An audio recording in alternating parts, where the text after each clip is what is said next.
ఈ వీడియోలో TS ICET 2025 June 8, 9న జరిగిన ఎగ్జామ్ ఏవైతే ఉన్నాయో వాటికి సంబంధించిన కౌన్సిలింగ్ మేబీ ఆగస్టులో ఉండే ఛాన్సెస్ ఉన్నాయి. దానికి సంబంధించి మొత్తం 14 డాక్యుమెంట్స్ అయితే ఉన్నాయి. అవి ఏంటి, అవి ఎలా అప్లై చేసుకోవాలో ఈ వీడియోలో నేను మీకు స్పష్టంగా తెలియజేస్తా. లాస్ట్ వరకు చూడండి. ఇప్పుడు అవి ఏంటో ఒకటొకటిగా మనం డిస్కస్ చేస్తాం. ఫస్ట్ వచ్చేసి టీఎస్ ఐసెట్ ర్యాంక్ కార్డ్. ఈ ర్యాంక్ అనేది టీఎస్ ఐసెట్ 2025 మన మార్క్స్పై బేస్ అయి ఉంటుంది. దీన్ని వాళ్ళే ప్రొవైడ్ చేస్తారు. ఈ ర్యాంక్ షీట్ ఏదైతే ఉంటుందో మనం కౌన్సిలింగ్కి వెళ్ళేటప్పుడు ప్రింట్అవుట్ లేదా జిరాక్స్ క్యారీ చేయాల్సి ఉంటుంది. నెక్స్ట్ వచ్చేసి ఐసెట్ హాల్ టికెట్.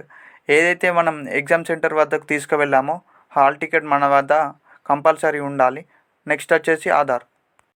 ఈ ఆధార్ అనేది మన కౌన్సిలింగ్ టైంలో కంపల్సరీ కాబట్టి ఎవరిదైనా ఆధార్లో మిస్టేక్స్ ఉంటే, ఎగ్జాంపుల్ డేట్ ఆఫ్ బర్త్ కానీ, స్టేట్ కానీ, డిస్ట్రిక్ట్, పోయి ఆధార్ సెంటర్కి వెళ్ళి అప్డేట్ చేసుకోండి. ఇప్పుడు మన కౌన్సిలింగ్ టైం కన్నా ముందే వచ్చేలా చూసుకోండి. ఎందుకంటే అది టైం టేకింగ్ కాబట్టి మీరు ఎంత తొందరగా చేసుకుంటే అంత మంచిది. నెక్స్ట్ వచ్చేసి డిగ్రీ మెమో. ఎవరైతే డిగ్రీ ఫైనల్ ఇయర్ అయిపోతుందో వారికి మెమో ఉంటుందో ఆ మెమో అనేది కంపల్సరీ కావాలి కౌన్సిలింగ్ టైంలో.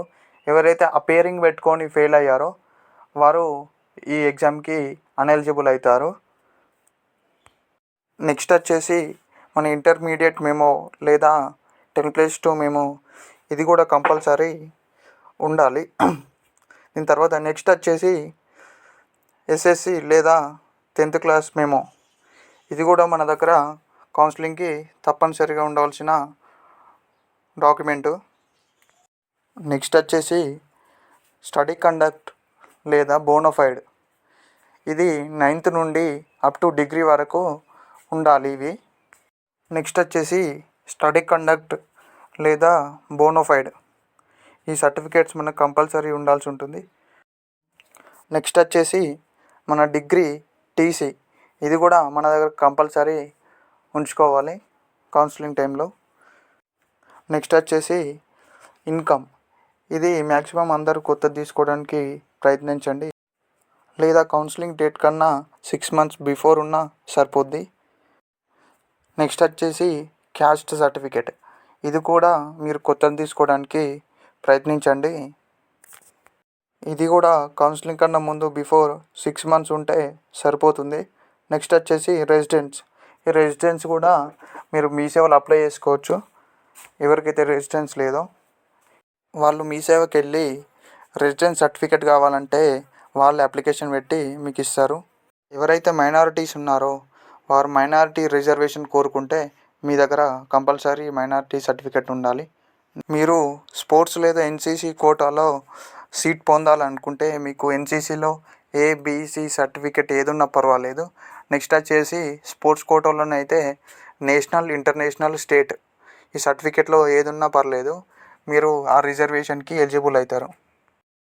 నెక్స్ట్ వచ్చేసి ఫిజికల్ హ్యాండిక్యాప్డ్ ఎవరైతే ఉన్నారో వారు మీ రిజర్వేషన్లో సీట్ పొందాలనుకుంటే మీకు కంపల్సరీగా ఫిజికల్ హ్యాండిక్యాప్డ్ సర్టిఫికేట్ అనేది ఉండాలి.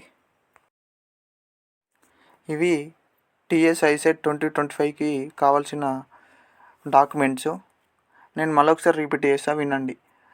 ఫస్ట్ వచ్చేసి ర్యాంక్ కార్డ్, సెకండ్ వచ్చేసి hall ticket, third Aadhaar card, 4th degree memo, 5th intermediate memo, 6th SSC memo, 7th study or bonafide certificate, 8th degree TC, 9th income, 10th caste, 11th residence, 12th minorities అయితే minority certificate, 13th NCC లేదా sports కేటగిరీకి చెందిన వారైతే NCC లేదా sports certificate.